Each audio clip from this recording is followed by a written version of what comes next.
temperatures in Europe over the last few weeks would not have been possible without man-made climate change. A global team that included experts from Imperial College London and the Met Office have been running complex weather models since then to establish the extent to which greenhouse gas emissions made the heat wave worse. Here's our climate correspondent.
The biggest Whittard stores, is it? I think so, yeah. I think it's definitely one of the biggest. The other ones I feel like they're like just kind of one big room.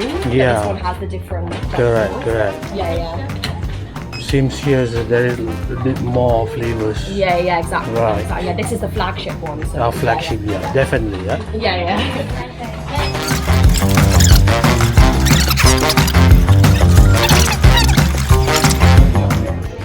Yeah, I think like other ones don't have these flavors that we have behind here. Yeah. Yeah, because we don't even have these on the shelf, so they're not like. Yeah, you have those cold one over there, you know. Yeah. Other places, yeah, they don't. Thank you so much. Thank you so Bye. much. Thank you. Cheers.